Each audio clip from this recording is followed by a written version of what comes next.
And so we come to those books towards the end of our Old Testament that are named after particular prophets, and that means that we need to have an introduction first to the whole idea of prophecy as found particularly in the Old Testament. It's an idea that you have to be very careful about, because to most people prophecy seems to be about foretelling the future. Well, in the Bible it's not very often about that. What it always is giving a God's eye view of a situation, and the situation is almost always the one in which the listeners are at the time.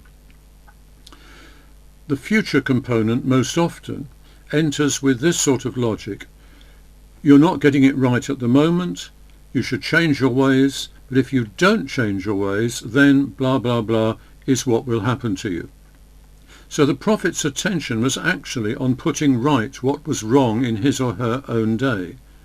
But they have an eye to where the nation would end up if they did not make the relevant changes.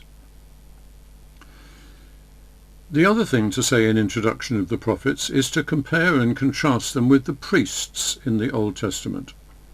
A priest needed to be born into the right family and to be appointed to a particular role within the priesthood. That is, it was his office, his job, which gave him his authority. A prophet, on the other hand, had an authority which came directly from the fact that the Lord had given him a word to deliver. Just as soon as people began to realize that this man or woman was saying things that were from the Lord, then from that moment they had authority. It was the authority of their prophetic gifting rather than of an office, charismatic rather than official. I'll usually refer to prophets as men. There were just a few women prophets, although of course not women priests, because they weren't allowed. We're going to take three samples for each of the three earliest of the prophets with books named after them: Amos, Hosea and Micah. These three lived in the 8th century BC, the 700s and something BC, and they were the first prophets whose ministries were recorded in these books. Our first sample is then concerning Amos, and if you like to find your way to Amos chapter 5, I've got something to say before we start reading there. Amos was a farmer from a village somewhere south of Jerusalem, that is, in the southern kingdom of Judah. This was at the time when the kingdom was divided, Judah in the south, the rebel Israel in the north. Amos became burdened with a word for the northern kingdom, and he took a year out of his farming to take that message to the people of the north. Amos was a powerful character who had a no-nonsense word about how God viewed the state that the northern kingdom was in. And about that kingdom there was plenty that the likes of Amos could get his teeth into. If you'd like to read Amos chapter 5, verses 18 to 20. Verse 18, "Woe to you! This is not a general put-down to the people, but it's a part of a coherent argument. There was already a widespread expectation that at some time in the future the Lord would visit this world in power and do some rightings of wrongs.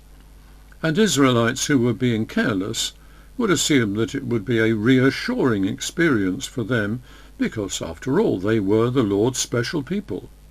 And Amos is saying that that estimate of where they stood was very wide of the mark.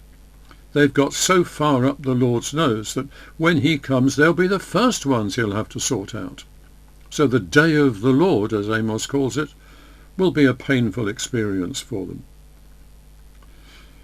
You understand, this is not trying to make himself loved by his listeners. He's really telling it straight. And in verse 19, "To leave the present conditions of this world and find yourself in the day of the Lord will, for you folks, I am sorry, be like jumping from the frying pan into the fire." Okay, see how it goes on. Verses 21 to 24, please. Can you hear Amos thundering as he says these? If you didn't read these verses out loud, try them again out loud and put some welly into it. There's a lot of force here. So, the picture that Amos assumed should be there was that people should be living godly lives, that they should feed into genuine worship, and that genuine worship should lead back into properly godly lives. What he saw instead was a distinct absence of godly living, and his conclusion, particularly about their worship, was that their worship was therefore essentially without meaning. It was so much wind. Verse 24. The aspect of their ungodliness which occurred to him most readily was the lack of justice in their national life. And faced with a choice of, should you have empty worship or should you have justice? He would go for justice all the time. Leave this scruffy kind of worship to one side. It doesn't mean very much anyway, but justice means a lot. Obviously, Amos would prefer to have justice plus genuine worship on top of it. Read now, please, verses 25 to 27. Their history ought to tell them everything they needed to know about staying on the right side of God. But they're behaving as if they'd never had that history and never had that information. Verse 25. These people think that what really counts is maintaining their sacrificial system in the city of Samaria. Amos reckons that without being set in the context of godly living, that system counts for nothing. And anyway, he says, there can't have been much by way of animal sacrifice going on during the 40 years of the desert wanderings under Moses. They didn't have enough animals out there in the desert to do it. It's interesting hearing Amos say that, because I've often wondered to what extent all those sacrificial regulations in Leviticus could have been implemented while they were still in the desert. Amos obviously doubts that they could have been. Verse 27. You people really need to take this situation seriously, because if you continue to ignore the Lord, he will withdraw his blessing and protection from you, and you're bound then to fall prey to Assyria up north in Damascus. They'd love to add your lands to their territory. Would you then read please the first 7 verses of chapter 6. Verse 1. Samaria was the capital city of the northern kingdom, and he says to them, you think you're the bee's knees, but that's only down to your complacency. You haven't paid the proper attention to what the Lord requires of you, so you carelessly assume that you're okay, but it's very elementary to see that you're not okay.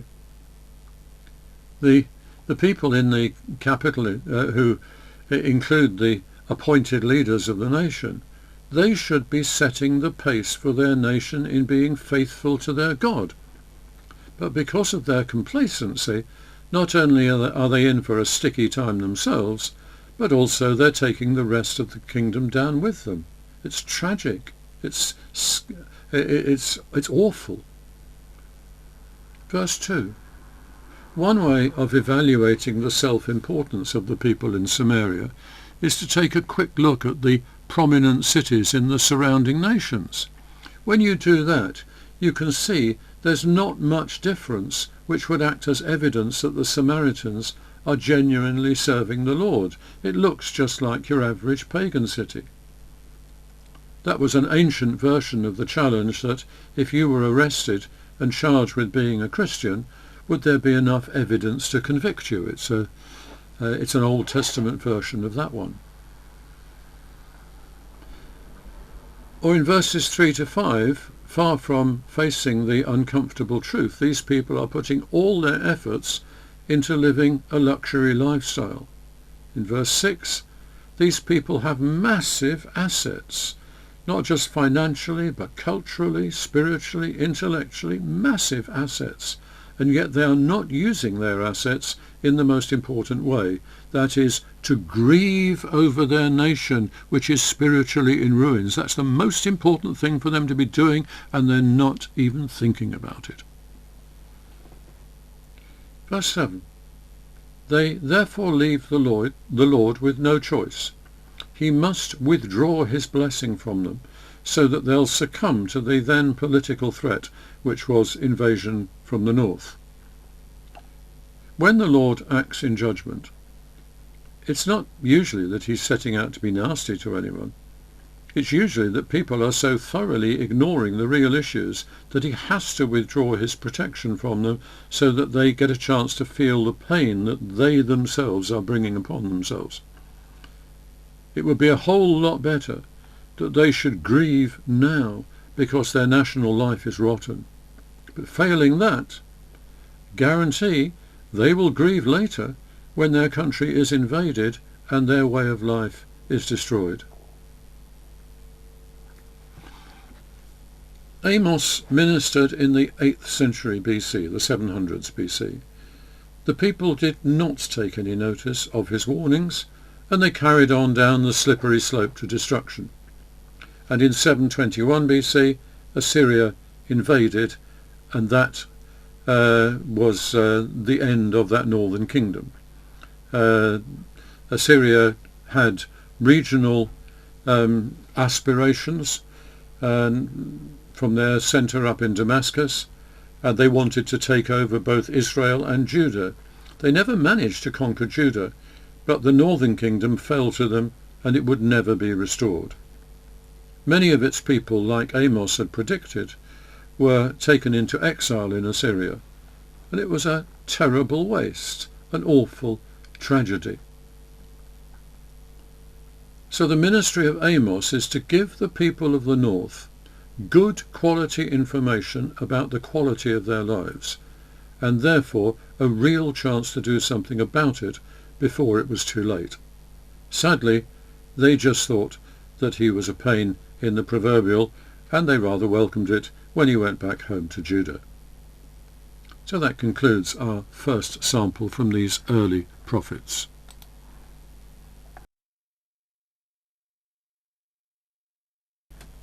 Our second sample from these early prophets is the prophet Hosea, and we'll be looking at Hosea chapter 11. Hosea was a prophet coming just after Amos. Many of his burdens were similar to those of Amos, but he was an entirely different character, much more sensitive and more given to suffering.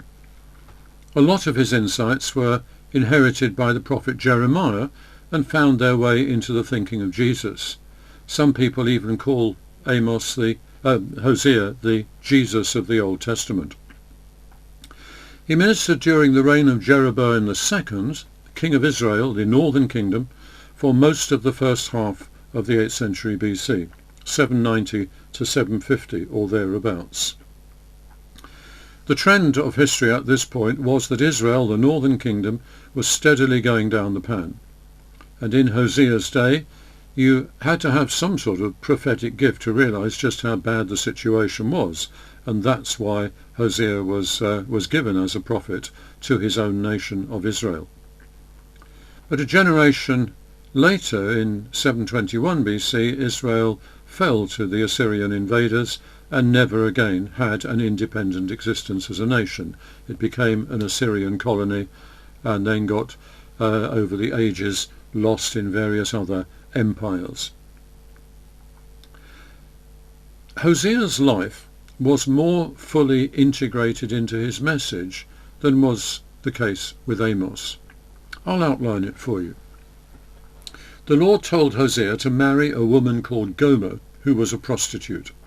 We don't know whether she was a common prostitute or one who served in one of the Baalist shrines. Neither do we know whether Hosea knew what she was when he married her, or whether that was something that he discovered later. The two of them settled down together and had 3 children, and Hosea made a discovery. Logic would suggest that once he realized that she was a prostitute, he should have turned away from her and had nothing more to do with her.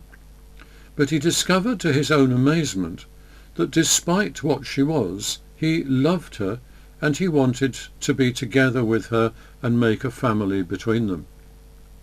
And then it dawned on Hosea, if he, little Hosea, could love Gomer in that way, how much more could the Lord love his people Israel when they were unfaithful to him? And that then set the tone of Hosea's ministry, declaring how God's love overrules justice and logic. But there was more. Gomer went missing one day, and Hosea discovered her in the town marketplace offering her services again as a prostitute. Any reasonable man would have regarded that as the last straw. But Hosea did something quite extraordinary. He went up to her and paid enough to purchase her services for life. He bought her back so they could resume their marriage and their family life. And that's the most penetrating insight into the love which God has for us, that he too is prepared to pay whatever it costs to get us back from our wanderings. How much would he pay? Just look at the cross. So Hosea lived his message. You might say he incarnated it. He was his message made flesh in many ways. And Hosea paid the price to win his wife back. No loss of pride, no suffering was too much to pay to have her back. Sounds an awful lot like Jesus, doesn't it? Well, now we're going to explore one passage in his ministry, not one of the passages which tells the details of his story, but one which I couldn't possibly miss out if I'm supposed to be telling you about Hosea, and that is chapter 11. Would you for a start please read the first 4 verses of chapter 11. Verse 1. The relationship of love between the Lord and his people is presented here as the love of a father for his children. I think you can hear the motif that when Israel was just tiny, the Lord thought he could get on with them okay. But as we know, for instance, from the book of Numbers, even that took some commitment and imagination on the Lord's part. Another motif in here is that the nation of Israel was actually formed as the Lord led them out of their captivity in Egypt. Before being in Egypt, they had been a spreading family. In Egypt, they became a large collection of clans enslaved to the Egyptians. But through the Exodus, they moved into becoming a nation, and it was their Lord who led them out of Egypt and formed them into that nation. Verse 2. But it wasn't all roses even then. Even during the Exodus, there was the repeated sequence that the Lord showed them what they should do and where they should go, but they did something else and went somewhere else. Even during the Exodus, they started worshipping worthless idols. Verses 3 and 4. Look at the tenderness of this verse. Toddler Israel is wearing a harness, and it's the Lord who's got hold of the reins, making sure that they come to no harm. When they were hungry, he fed them, even though he had to put up with impetuous behaviour from them worthy of spotty teenagers. Read verses 5 to 7. The obvious logic of the situation in the 8th century, quite a few generations after the settlement in the Promised Land, is that they don't appreciate the life that the Lord has provided for them there. They show hardly any effort to play by his rules, so he might as well allow the natural course of events to take place. They'll end up back in slavery in a foreign country. You can call this going back to Egypt, although it won't necessarily be Egypt that creates this new bondage. Whatever local power is currently in the ascendancy will do and can play the role of Egypt. Read please verses 8 and 9. Logic and justice would have them go back to Egypt, but love won't. Neither, actually, will the Lord's pride. If their covenant had been with some earthly power, then back to Egypt it would have been. But their covenant is with the Almighty Lord, and he's not about to admit that he can't lead them through to where he wants them to be. That would amount to his admitting that he's not half the God he's supposed to be. There is justice in him, fairness and logic, as well, one guesses, as a deal of frustration. But there is also his love, his compassion for his people who are making such a pig's ear of their lives. And as well as that, there's a certain jealousy for his reputation. He doesn't want it said among the nations that he started this job of deliverance but couldn't finish it. So all that makes him change his mind. He's got to give up on his ideas of flattening them or abandoning them, and he's got to return to his painful work of rescuing them, even though they so often show no desire to be rescued. And then he looks into the future, possibly the far future, when the work of delivering them will properly bear fruit. Read, please, verses 10 and 11. There's no hint here of what the people will go through before this further act of rescue takes place. That the northern kingdom will be taken over by Assyria, and the southern kingdom will also be taken off, but their destination will be Babylon.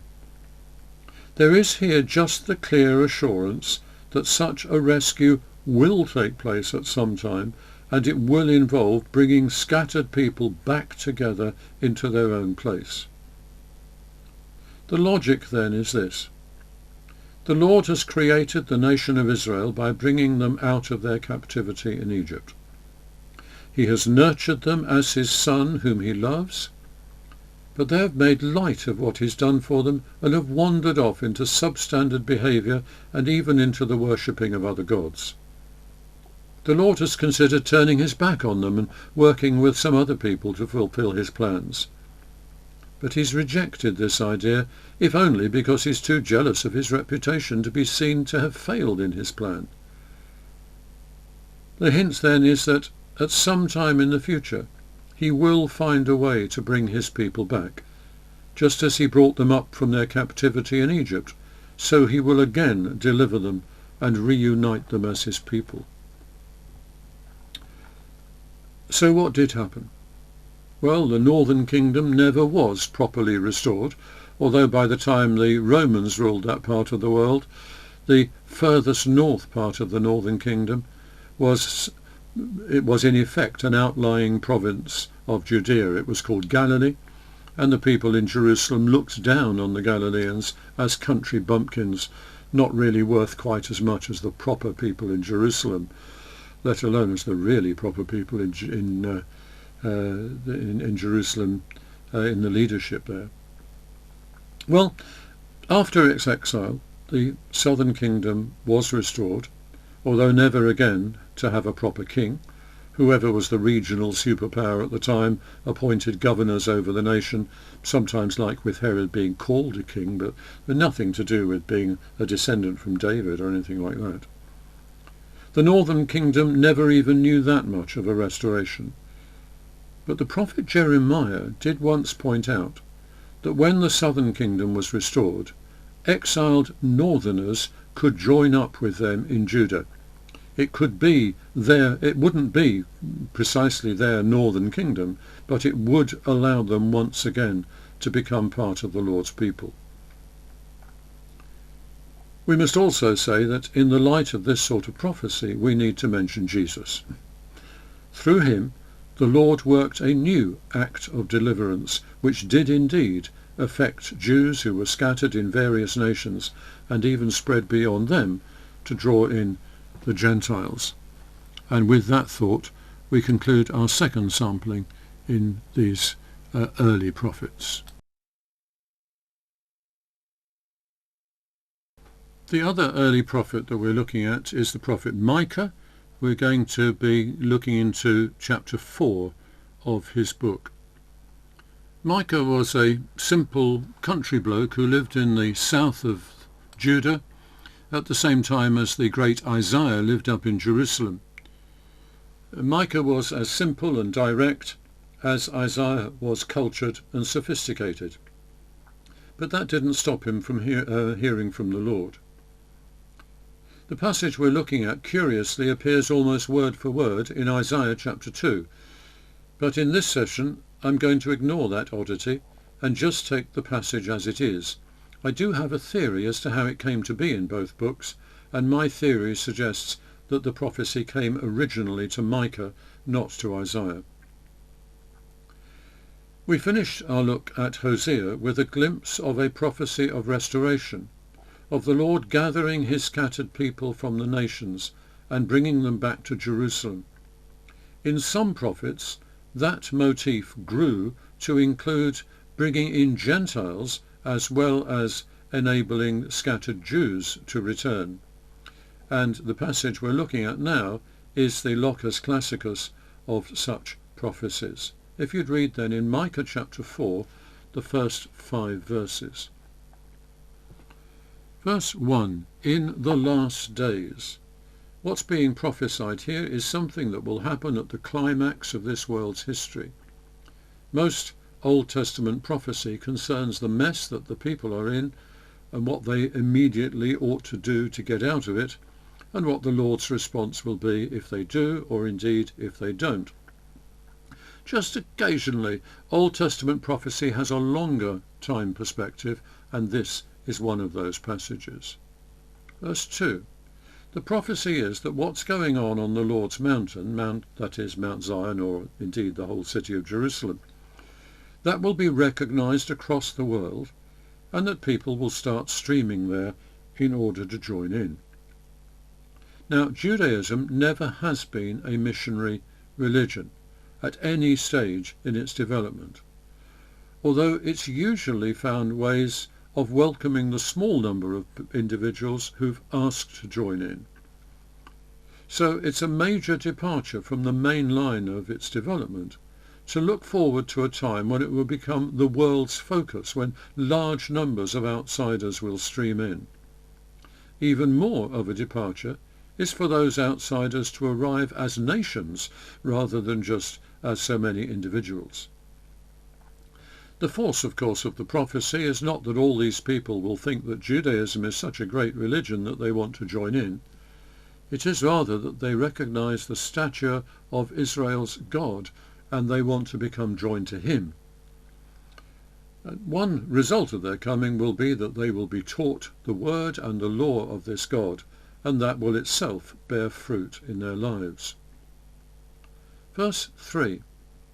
This will settle disputes between nations.